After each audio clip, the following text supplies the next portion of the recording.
Guys, good morning. Ngayon nga pala yung mini tournament namin. Kagigising ko lang. Ito kayo mag-aintindi na. Oras na ito. Oh?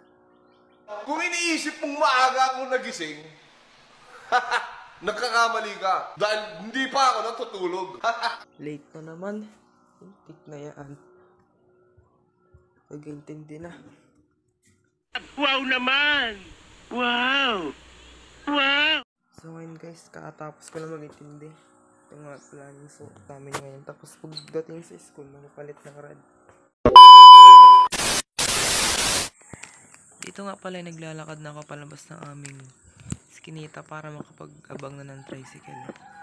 At para sakay na rin para makaabot. Dito nga pala nakasakay na ako ng tricycle. At masyadong may speaker sa likod.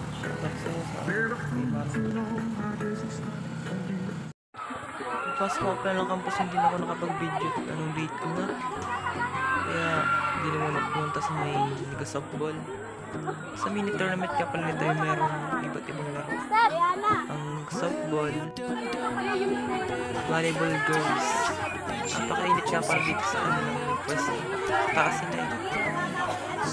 Dito nga pala yung volleyball girls naman. Sila lang dito sa may harap ng stage. Kung tawagin dito ay sa Midwest, tawagin din yung theater. Dito nga pala yung badminton girls. Ito nga pala nanood ako ng sabit lang at napakainit ka naman yung pwesto. Yung nanay ko magpapatayo tayo.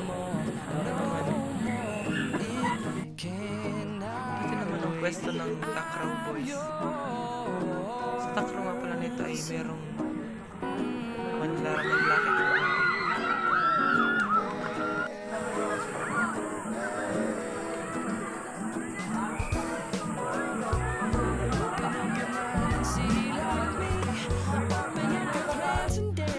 Isa nga pala sa pinakaabangan dito sa mini tournament namin ay ang dance sport. Kung saan ay bawat section ay merong representative.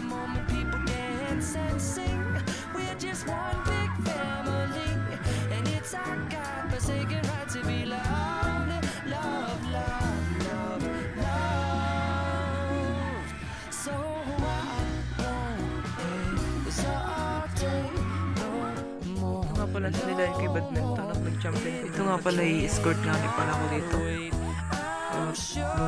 Bago kami umuwi, bago mag-awarding, nagrampahan mo. Kaya wala sa plano yung gagawa namin.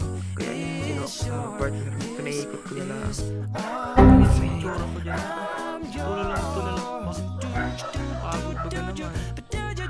Ito nga pala yung naging best in escort ako. Hindi ko na inaasahang pangyayari talaga.